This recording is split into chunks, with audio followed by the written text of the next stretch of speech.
감사절의 세 가지 감사라는 제목을 가지고 함께 말씀을 나누고자 합니다. 여러분, 세상에는 세 가지 삶을 사는 사람들이 있습니다. 아니, 사람들의 삶을 나누어 보면 다 이 세 가지 속에 포함이 됩니다.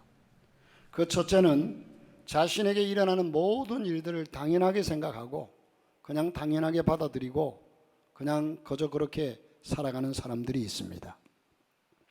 두 번째로는 자기에게 닥쳐지는 삶을 겨우 이것이냐, 내가 누군데, 내가 얼마나 그래도 똑똑한데 내 삶에 닥쳐지는 것을 늘 부족함을 느끼면서 이것밖에 안 되느냐고 불평하고 짜증내고 원망하고 사는 사람이 있습니다. 세 번째로는 이젠 똑같은 환경을 만났음에도 그런 살아가는 삶에 늘 참 내 삶에 과분하다, 나는 부족한데도 주어지는 이 환경과 여건이 너무 과분하다, 참 고맙다, 감사하다, 이렇게 생각하며 사는 사람이 있습니다. 여러분, 첫 번째 사람처럼 인생의 이젠 삶을 무감각하게 그냥 되는 대로 당연하다, 이런 삶을 사는 삭막하고 의미 없는 삶을 사는 사람들이 있고, 두 번째는 이젠 불평과 원망이 뒤따라오게 되죠. 불평과 원망 속에 사는 사람, 불행하고 괴로운 삶을 사는 삶입니다. 반면에 과분하다고 사는 사람, 이 사람은요, 모든 것에 감사하면서 참 부족한데도 불구하고 내 삶이 이렇게 되어지니 감사하다 하고 모든 것을 과분하게 생각하고 늘 감격하고 감사하며 사는 삶이 있습니다. 이 삶은 기쁨과 평안을 누리고 행복한 삶을 유지할 수가 있습니다.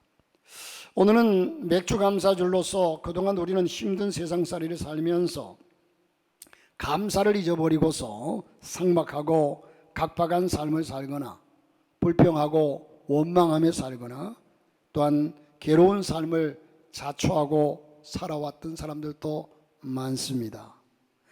그래서 하나님은 우리에게 잃어버린 감사를 윤택하게 또한 기쁘고 평안을 누리는 삶을 허락하시려고 우리에게 맥주제를 지키라고 말씀하고 있습니다.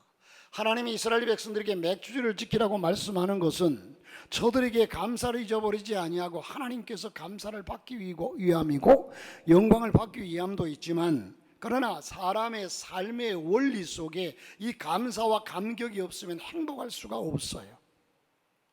그리고 우리의 삶에는 언제나 감사와 감격거리가 있습니다. 그걸 찾지 못하고 그것을 알면서도 감사하지 못하는 삶. 그래서 늘 여러분에게 주장하는 말씀처럼 현실에 만족하지 못하는 사람은 천하를 다 줘도 만족하지 못한다. 자, 여러분, 그래서 오늘 저는 감사절에 드리는 이 감사절에 드릴 세 가지 감사의 제사를 다윗의 삶을 소개하면서, 오늘 본문의 다윗의 삶을 소개하면서 잠시 말씀을 나누고자 합니다. 다윗에 드린 감사는 첫 번째는 여디디아의 감사입니다. 여디디아의 감사. 여러분 좀 생소하죠?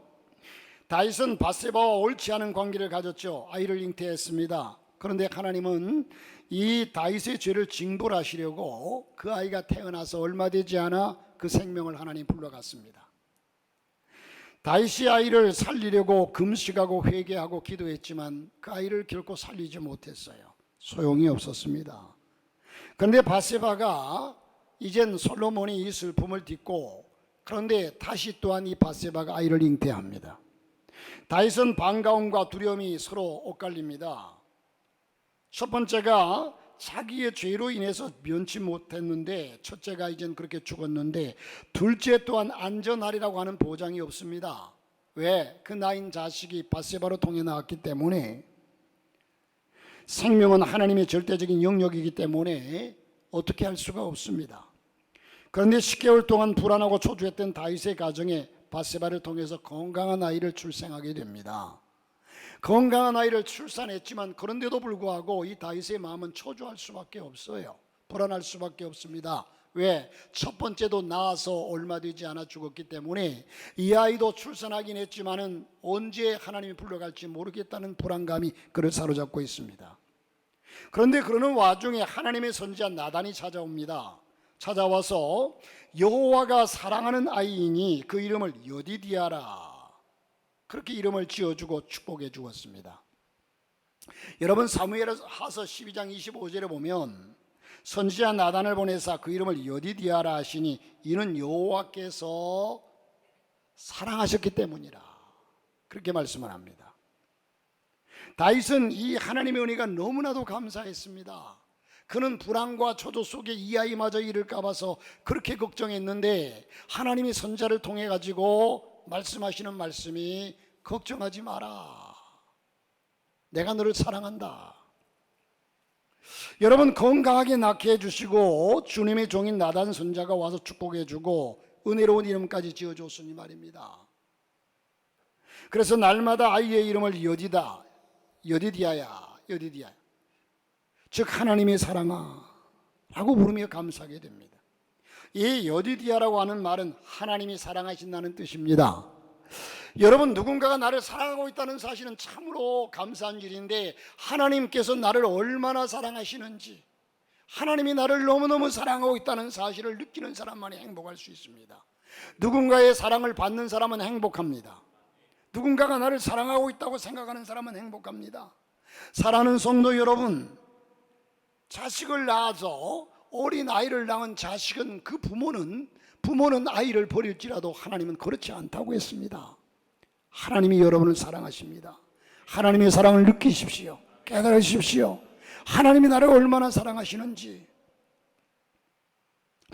사랑하는 성도 여러분, 이 감사절을 지키면서 하나님의 사랑을 깨닫고 감사하는 여디디아의 감사가 여러분의 가정과 삶 속에 넘침으로 여러분의 삶이 더욱더 풍성하고 감격하고 행복할 수 있기를 주님의 이름으로 축복합니다. 여러분, 제가 자주 드리는 말씀 같습니다만은 과거에 과기부 과학기술처 장관이었던 정근모 박사 얘기를 또한 안 할 수가 없네요. 그분이 한때는 한동대 총장이었습니다.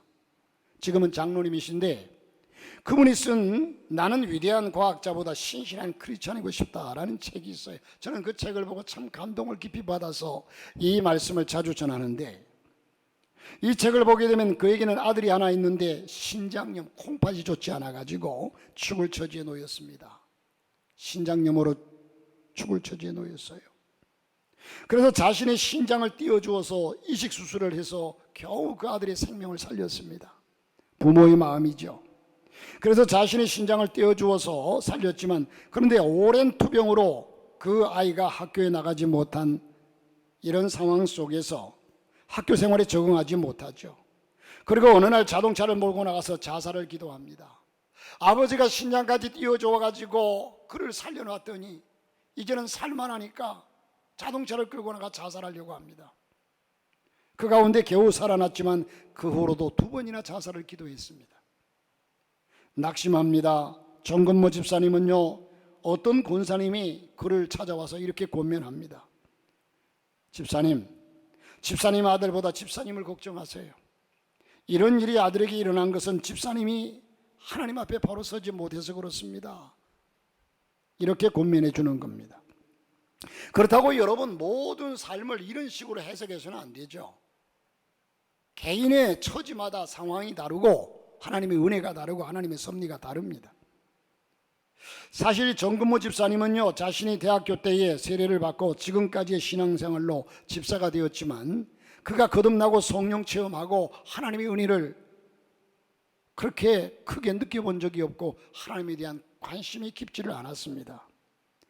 왜냐하면요, 그럴 수밖에 없는 것은 이 정근모 박사가 여러분 그 당시에 최고의 학교라고 얘기하면 이젠 경기고등학교를 수석으로 입학했습니다. 수석으로 입학해가지고 공부하다 보니까 공부가 재미가 없어요. 공부가 너무 쉬워서 1년 만에 검정고시를 치고 대학에 들어갑니다. 서울대학에 입학해요. 여러분, 고등학교 과정을 공부해서 검정고시로 1년 만에 마치고 3년 해야 할 것을 서울대학에 바로 들어가요. 여러분, 그리고 미국을 유학을 가는데 2년 만에, 미국 가가지고 2년 만에 박사학위를 받습니다. 그리고 24살에 MIT 공대의 교수가 됩니다. 나이 27살에 프린스턴 대학 교수가 됩니다.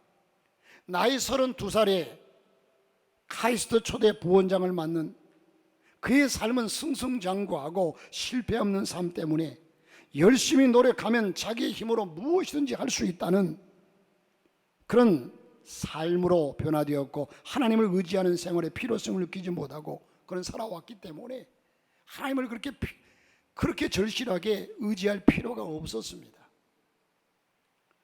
여러분, 그런데 어느 권사님의 권면으로 느낀 점이 있습니다.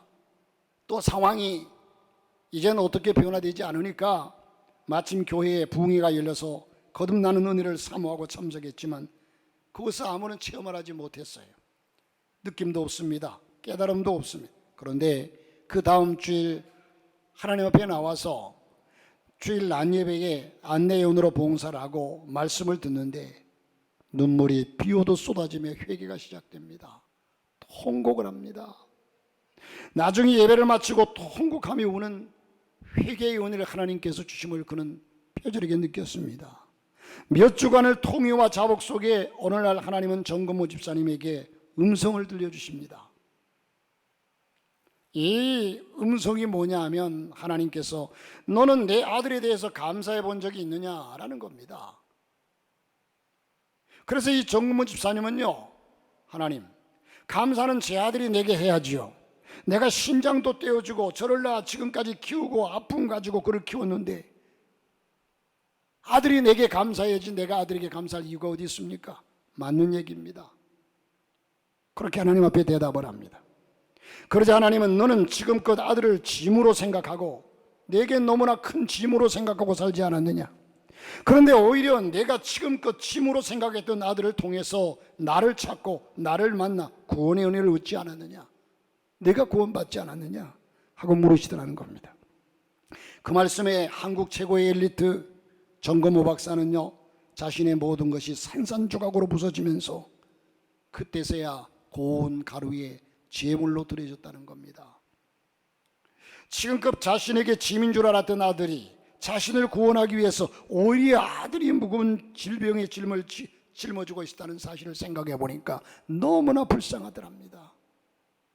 또 하나님께서 그 방법이 아니면 이 머리 좋고 똑똑한 정건모 박사를 깨닫고 하나님께 돌아오게 할 수가 없었습니다. 그 아픈 아들에게 감사하게 되었습니다. 그리고 집으로 돌아와서 아들에게 회개하고 온 가족이 구원의 기쁨을 얻게 되었습니다. 그러자 지금까지 정 박사에게 짐이 되었던 그 아들에게 하나님이 축복하셨습니다. 아들은 그 후에도 어려운 고비를 넘기면서 성장해서 이후로 곳곳에 다니며 자신의 섭리하신 하나님을 찬양하는 신앙으로 하나님이 축복해 주셨습니다. 오늘 감사제를 드리면서 우리도 다윗같이 정건모 박사같이 하나님의 사랑이 가정과 자녀에게 임하고 계심을 깨닫고 어떤 방법으로 이젠 내게 하나님의 사랑이 다가오는지는 모릅니다. 그러나 하나님의 사랑하심, 하나님의 계획하심이 있어서 내게 다가오는 이 환경과 여건을 깨닫고 여디디아의 감사, 하나님 나를 사랑하신다, 하나님이 나를 사랑한다는 사실을 느낄 때에 하나님께 감사할 수 있지요. 엄마 아빠가 나를 정말로 사랑하고 있다는 사실을 마음으로 느낄 때에 이젠 부모님에게 감사할 수 있지 않겠습니까? 하나님의 사랑을 느낄 수 있기를 바랍니다. 여디디아의 감사를 드리는 축복된 성도들이 되시기를 주님의 이름으로 축복합니다. 두 번째로는 여러분, 불구하고에 감사합니다. 그럼에도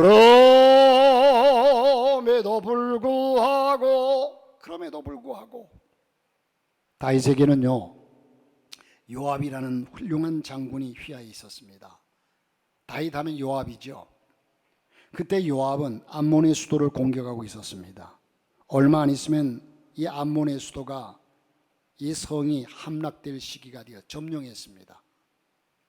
요압은 사신을 보내서 다윗을 전쟁터로 오라고 했습니다.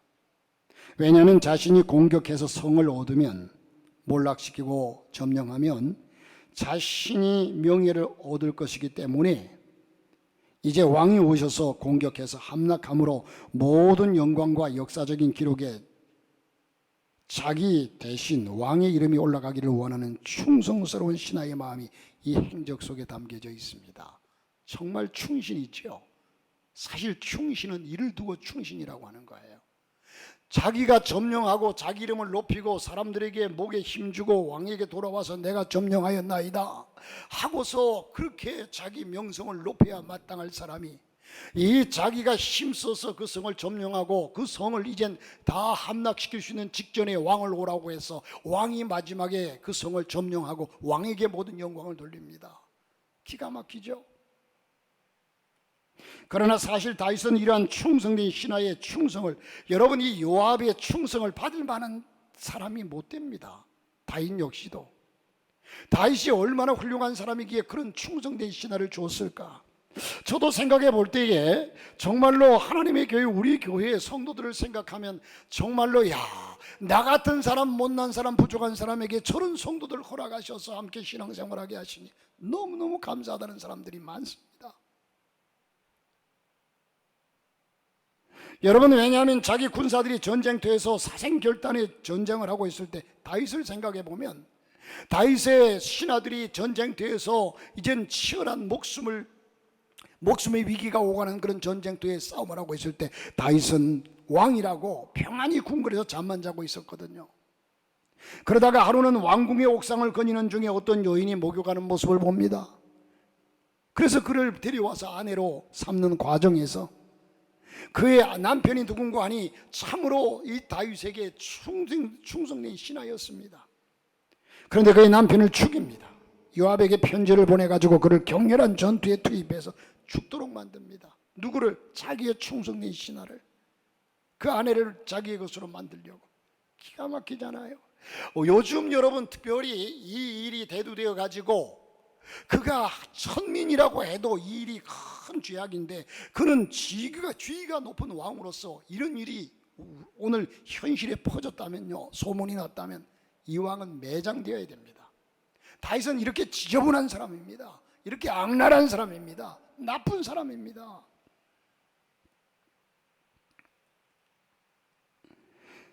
그 결과로 충신 중에 충신인 우리아는, 바세바의 아내 우리아는 전쟁터에서 죽었고, 그래서 바세바는 자기 부인으로 취하지 않았습니까?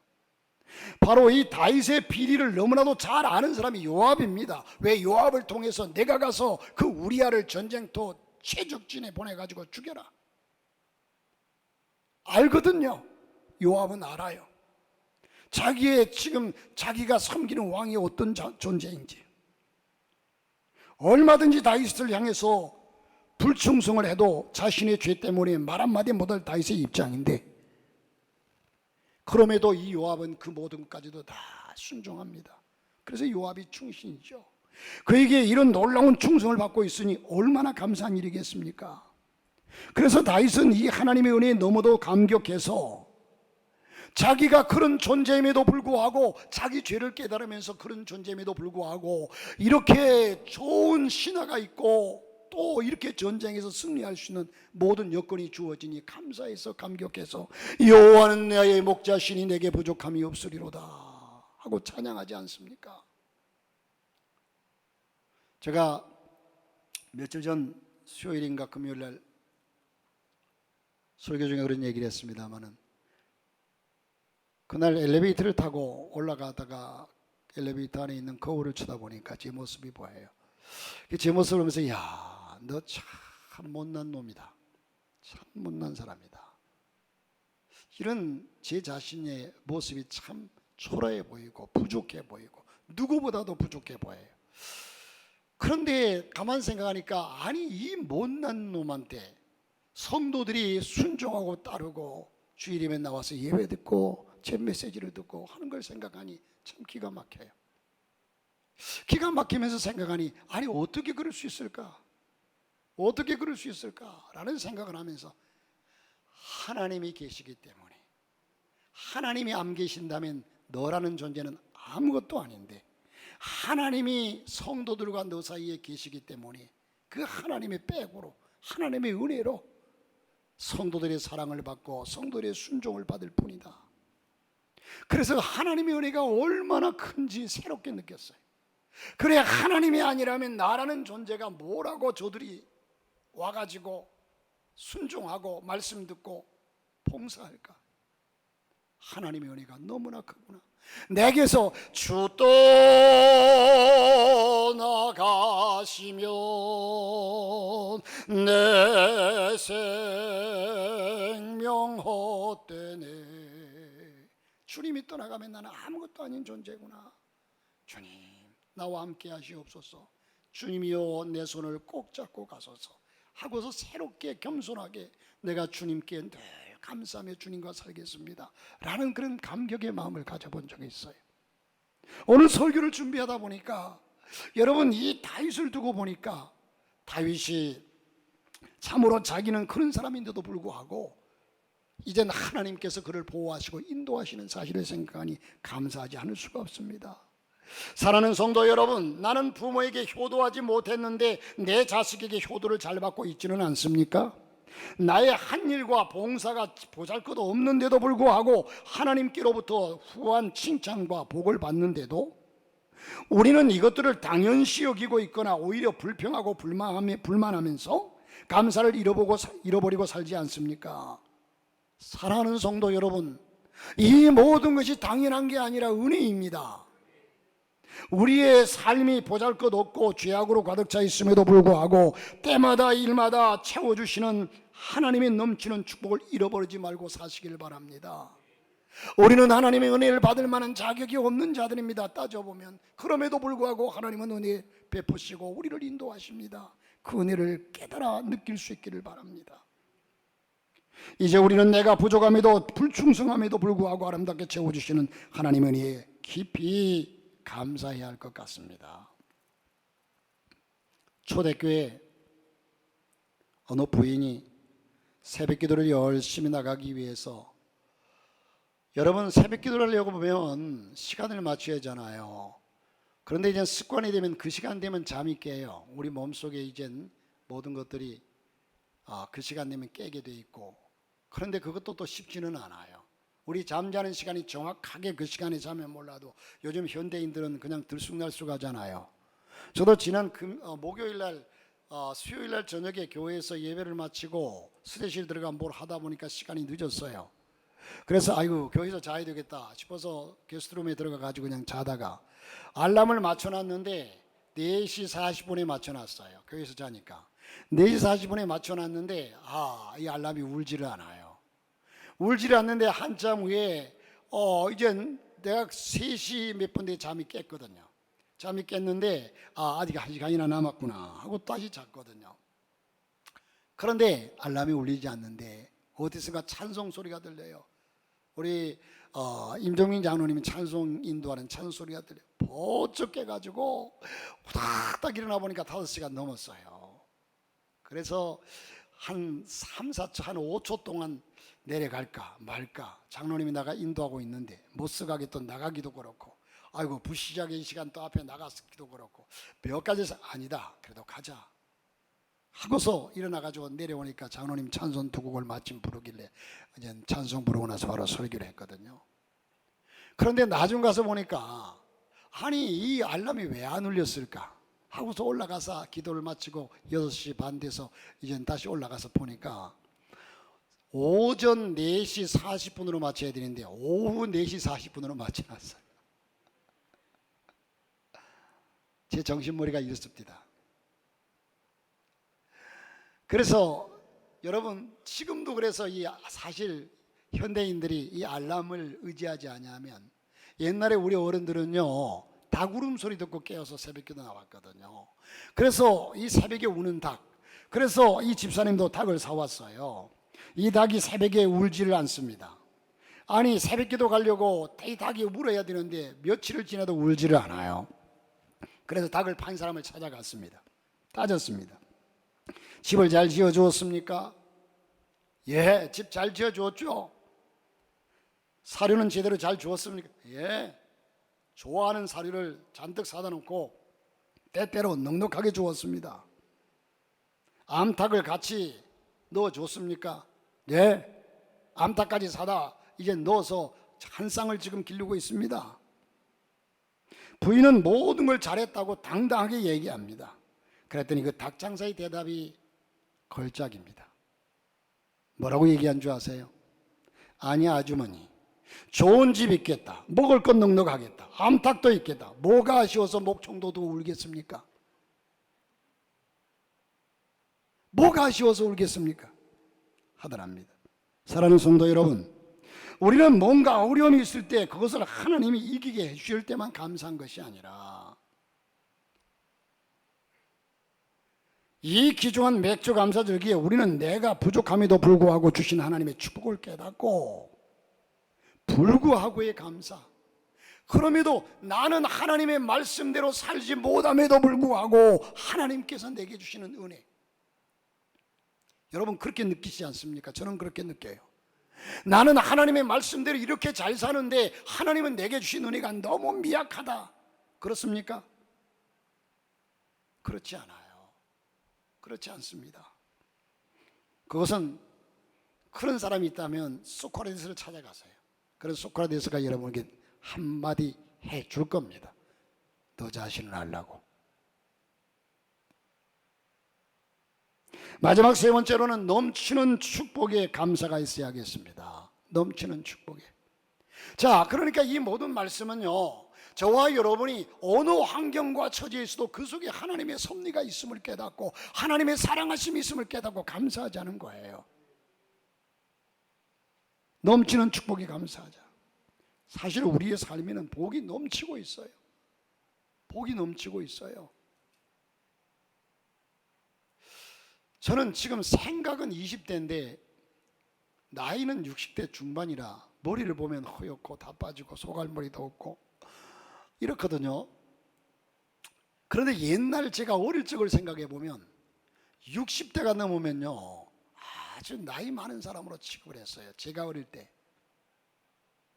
60 넘으면 벌써 이제 노인으로 취급했어요. 자, 그러면 노인이 마땅한데도 제가 요즘 제일 듣기 싫은 얘기가 어르신이란 얘기. 며칠 전에 한국병원을 갔는데 가가지고 이제 그 주차장에 그 큰 주차장에 차들이 꽉꽉 찼습니다. 한국병원 손님들도 그냥 왜 그리 많은지. 그래서 올라갔어요. 나중에 3층까지 올라갔어요. 없어서. 그 자리가 하나 저쪽에 딱 들어오는 입구에서 뒤쪽으로 자리가 하나 차가 나가는 걸 보고서 그 차로 후진하려고 보니까 차가 뒤에 뒤따라 올라와요. 그 안쪽으로 바짝 붙여서 차를 다 이제 보내줬어요. 그러기를 한 5분 동안 섰어요. 차가 계속 올라와서. 그리고 이제 마지막에 뒤로 들어가려고 하니까 뒤에 조금 있다 한참 후에 올라온 차가 자기가 쑥 들어가네. 열받아가지고 제가 후진을 쭉 해가지고 봤더니 이분이 차를 대는 듯 하면서 내려가지고 딱 쳐다보니 어르신이네요. 그래. 그 얘기에 웃음이 나가지고 화가 났던 마음이 웃음이 나가지고 내가 사실은 여기 한 5분 동안을 섰습니다. 여기 이 자리 들어가려고 차가 계속 올라와서. 그러니까 어르신이 차를 바짝 옆에 안 대주길래 나는 또 앞으로 못 나가서 딴 차들은 다 지나갔는데 변명이지 뭐. 그래서 그래요. 그럼 거기 대십시오. 제가 올라갈게요. 그래서 옥상으로 올라갔거든요. 계속해서 옥상으로 올라갔더니 그래도 자리가 한두 자리 있길래 대고 내려왔거든요. 참 희한하게 옛날에는 어릴 적에는 어른 대접해줘야 참 좋았는데 지금은 어른 대접해주는 게 되게 부담돼요. 어르신은 얘기가 그렇게 듣기 싫어요. 어떤 분은 목사님 그러려면 염색해야죠.